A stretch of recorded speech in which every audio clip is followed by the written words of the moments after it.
ছিল হলো শ্রাবণ মাসের চতুর্থ সোমবার, তাই সকাল সকাল স্নান করে রেডি হয়ে চলে গেলাম পুজো দিতে। প্রথমে ভেবেছিলাম আমাদের বাড়ির পাশে একটা মন্দির আছে, সেখানে গিয়ে বাবার মাথায় জল ঢেলে আসবো। তারপর হঠাৎ করে প্ল্যান হলো, না চলো কালীবাড়ি যাই। মাকে বললাম চলো কালীবাড়ি যাই, অনেক দিন থেকেই যাওয়া হচ্ছিল না, তো আজকে কালীবাড়ি গিয়েই জলটা ঢেলে আসি।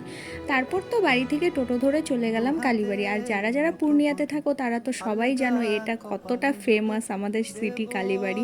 তো সেখানে চলে গেলাম, তারপর গিয়ে প্রসাদ কিনে চলে গেলাম বাবার মাথায় জল ঢালতে। তারপরে বাবার মাথায় জল ঢালার পর মায়ের দর্শন করে নিলাম, মায়ের পুজো দেওয়ার পর আমরা চলে গেলাম নদীর পাড়ে। আর নদীর পাড়ে গিয়ে দেখি প্রচুর দোকান বসেছে, একদম মেলার মতো মনে হচ্ছিল। আর আমি শ্রাবণ মাসে অনেক দিন আগে গিয়েছিলাম সিটি কালীবাড়িতে, তখন এতটা পরিমাণে দোকান বসতো না, কিন্তু এবার গিয়ে দেখলাম অনেক দোকান বসেছে। তো খুব ভালো লাগছিল দেখে, কিন্তু প্রচণ্ড পরিমাণে ভিড় ছিল।